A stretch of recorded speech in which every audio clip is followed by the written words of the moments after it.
Hello दोस्तों। बिहार में शुरू हुए जाति सर्वेक्षण के दूसरे चरण के साथ ही कई अन्य राजनीतिक बहसों के कारण ओबीसी रिजर्वेशन की राजनीति एक बार फिर सुर्खियों में आ गई है। आज फिर से ओबीसी रिजर्वेशन सुर्खियों में है।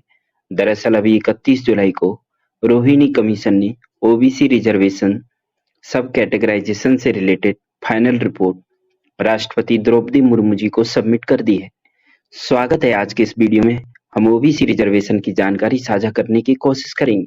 दोस्तों, सरल शब्दों में रिजर्वेशन की बात करें तो यह आबादी के कुछ वर्गों के लिए सरकारी नौकरियों, एजुकेशनल इंस्टीट्यूशन, यहाँ तक कि विधानसभा और लोकसभाओं में निर्धारित वर्ग के लिए कोटा फिक्स करता है। भारत की सदियों पुरानी जाति व्यवस्था देश में आरक्षण प्रणाली के लिए जिम्मेदार है। इन वर्गों को अपनी जातीय पहचान के कारण हिस्टोरिकल अन्याय का सामना करना पड़ा। आखिरकार क्यों भारत में रिजर्वेशन की जरूरत पड़ी?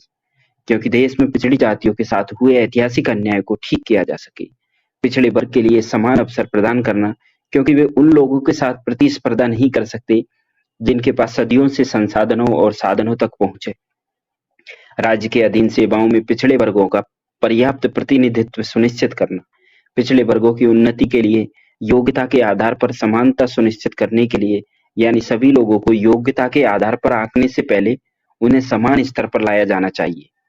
क्या भारत में रिजर्वेशन आजादी से पहले भी था? तो बात है साल 1882 की, जब विलियम हंटर और ज्योतिराव फूले ने मूल रूप से जाति आधारित आरक्षण प्रणाली के विचार की कल्पना की थी। आज जो आरक्षण प्रणाली मौजूद है वह सही अर्थों में 1933 में शुरू की गई थी, जब ब्रिटिश प्रधानमंत्री रामसे मैकडॉनल्ड ने सांप्रदायिक पुरस्कार प्रस्तुत किया था।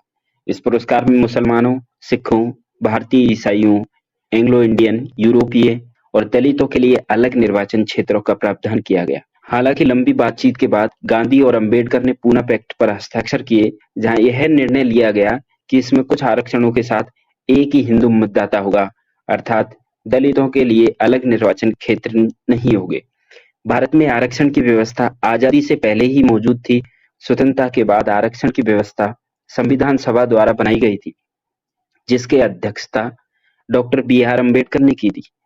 प्रारंभ में इसे 10 वर्षों की समयावधि के लिए पेश किया गया था। स्वतंत्रता के बाद प्रारंभ में आरक्षण केवल अनुसूचित जाति और अनुसूचित जनजाति के लिए प्रदान किया गया था, जो कि टोटल रिजर्वेशन 22.22.5% था। लेकिन संविधान के अनुच्छेद 340 में पिछड़ा वर्ग के लोगों के लिए आयोग गठन करने का प्रावधान किया गया था। इसीलिए संविधान के अनुच्छेद 340 के अनुसार काका कालेलकर आयोग का गठन 29 जनवरी 1953 को किया गया था, जिसका उद्देश्य socially and educationally backward classes की कंडीशन का पता लगाना था। कालेलकर आयोग की रिपोर्ट 1955 में भारत सरकार के समक्ष प्रस्तुत की गई थी, लेकिन समकालीन प्रधानमंत्री पंडित जवाहरलाल नेहरू ने इसे अस्वीकार कर दिया और इस तरह ओबीसी रिजर्वेशन की फाइल एक बार फिर बंद हो गई थी। एक बार फिर ओबीसी रिजर्वेशन चर्चा में आया जब कांग्रेस की सत्ता जाने के बाद जनता पार्टी की सरकार पावर में आती है और इस बार प्रधानमंत्री होते हैं श्री मोरारजी देसाई।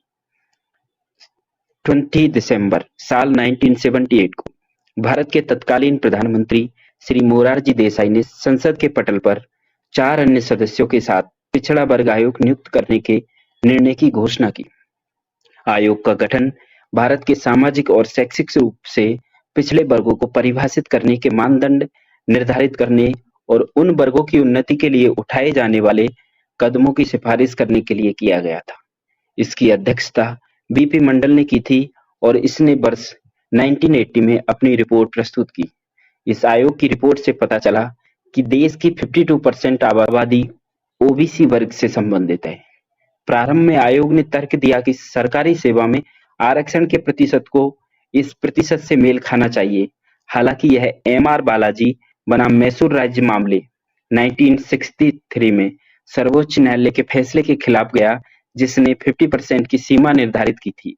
एससी और एसटी के लिए पहले से ही 22.5% था, इसलिए ओबीसी के लिए आरक्षण को 27% पर सीमित कर दिया गया था।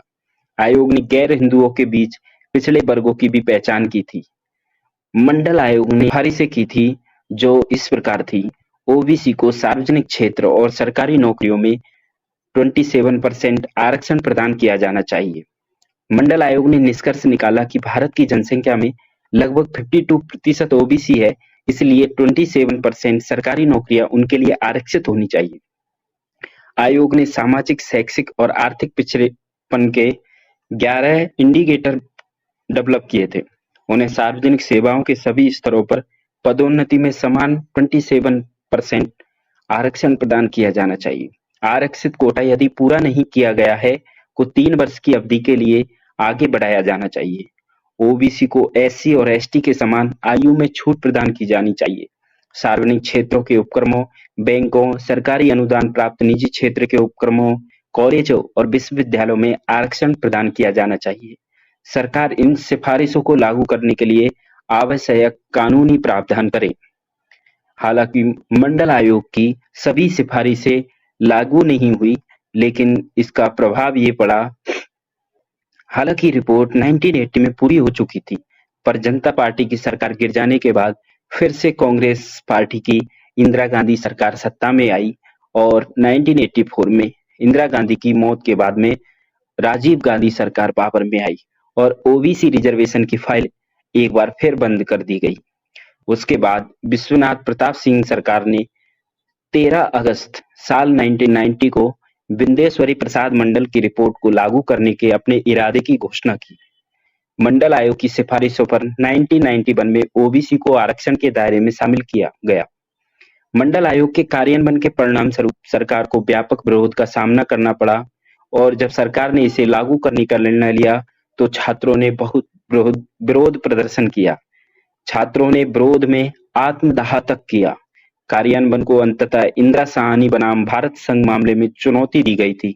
इसके बाद सुप्रीम कोर्ट द्वारा अस्थायी प्रवास आदेश प्रदान किया गया। 16 नवंबर साल 1992 को सर्वोच्च न्यायालय ने सरकारी नौकरी में ओबीसी के लिए 27% आरक्षण को संवैधानिक रूप से वैध माना, लेकिन कुछ शर्तों के साथ। न्यायालय ने कहा कि आरक्षण 50% कैप की सीमा में ही होना चाहिए और पदोन्नति में इसे बढ़ाया नहीं जाना चाहिए। क्रीमी लेयर की अवधारणा भी न्यायालय द्वारा समुदाय के संपन्न लोगों को बाहर करने के लिए पेश की गई। 27% आरक्षण 1 लाख रुपए की वार्षिक आय की आर्थिक सीमा के भीतर लागू किया गया, जो साल 2015 में बढ़कर 8 लाख रुपए प्रति वर्ष की आय सीमा हो गया है। कैरी फॉरवर्ड नियम, जिसके द्वारा आगामी वर्ष में अपूर्ण रिक्तियों को भरा जाता है, को 50% की सीमा का उल्लंघन नहीं करना चाहिए। मंडल आयोग की सिफारिशों को लागू करने से आरक्षण नीति ने कहीं ओबीसी छात्रों को उच्च शिक्षा तक पहुंच में सक्षम बनाया। इसके परिणाम स्वरूप विश्वविद्यालय और कॉलेजों में ओबीसी छात्रों की संख्या में उल्लेखनीय वृद्धि हुई। सामाजिक न्याय और अधिकारिता मंत्रालय के अनुसार वर्ष 2014 से 2021 की अवधि के दौरान उच्च शिक्षण संस्थानों में ओबीसी का नामांकन लगातार बढ़ रहा है। मंडल आयोग की सिफारिशें सामाजिक न्याय के सिद्धांतों पर आधारित थी और इसका उद्देश्य समाज के सभी वर्गों, विशेषकर उन लोगों को समान अवसर प्रदान करना था जो ऐतिहासिक रूप से वंचित रहे हैं। आखिर सरकार को काका कालेलकर और मंडल आयोग, 2 आयोगों के बाद में एक और रोहिणी आयोग बनाने की ज़रूरत क्यों महसूस हुई? तो मंडल आयोग ने जो सुझाव दिए थे वो पूरी तरह से इम्प्लीमेंट नहीं हुए थे और इसमें कुछ खामियां थी। उन खामियों को दूर करने के लिए रोहिणी कमीशन बनाया गया। ये खामियां थी कि इसका प्रभाव बहुत कम समुदायों तक सीमित रहा। न्यायमूर्ति रोहिणी जी आयोग के अनुसार ओबीसी में लगभग 6000 जातियों और समुदायों में से केवल 40 समुदायों को केंद्रीय शैक्षणिक संस्थानों में प्रवेश एवं सिविल सेवाओं में भर्ती हेतु 50% आरक्षण का लाभ मिला। राजनेताओं ने प्राय आरक्षण को अपने वोट बैंक की राजनीति के रूप में इस्तेमाल किया। वर्ष 1980 के दशक के दौरान मंडल आयोग को राजनीति का एक नया रूप राजनीति मंडल देते हुए अत्यधिक राजनीतिकरण किया गया था।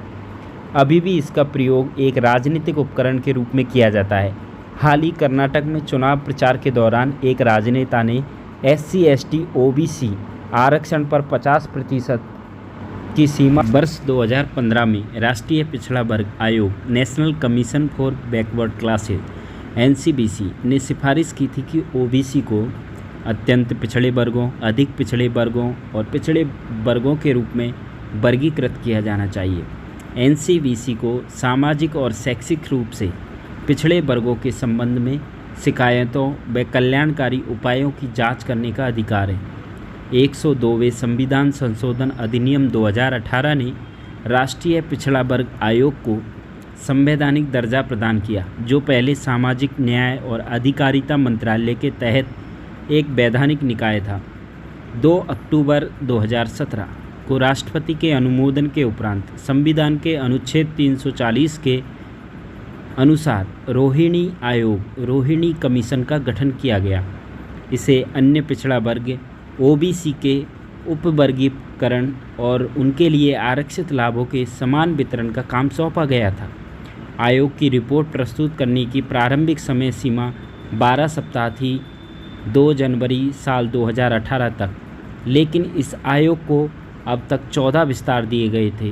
पहले सरकार का कहना था कि कोविड-19 पैंडेमिक के चलते हुए इसकी रिपोर्ट में डिले हो गया है, लेकिन सेकेंड वेव के टाइम सरकार ने कहा कि रोहिणी कमीशन आयोग की रिपोर्ट का फाइनल कार्य चल रहा है। हाल ही में 31 जुलाई साल 2023 को रोहिणी आयोग ने रिपोर्ट सबमिट की है राष्ट्रपति द्रौपदी मुर्मू को। आयोग ने कुछ सिफारिशें दी है कि केंद्रीय ओबीसी सूची में विभिन्न जातियों के बीच आरक्षण लाभों के असमान वितरण की जांच करना, अन्य पिछड़ा वर्गों के मध्य उपवर्गीकरण के लिए वैज्ञानिक दृष्टिकोण में तंत्र मानदंड तैयार करना, व्यापक डेटा कवरेज हेतु संबंधित जातियों, समुदायों, उपजातियों, समानार्थक की पहचान करने का प्रयास करना, किसी भी प्रकार के दोहराव, अस्पष्टता, विसंगतियों और वर्तनीय प्रतिलेखन की त्रुटियों का अध्ययन एवं सुधार की सिफारिश करना।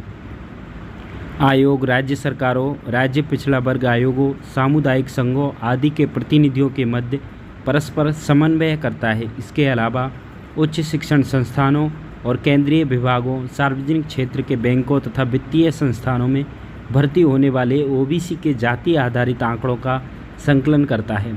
वर्ष 2021 में आयोग ने ओबीसी को 4 उपश्रेणियों संख्या 1, 2, 3 और 4 में विभाजित करने तथा 27% रिजर्वेशन को क्रमशः 2, 6, 9 और 10% में विभाजित करने का प्रस्ताव किया।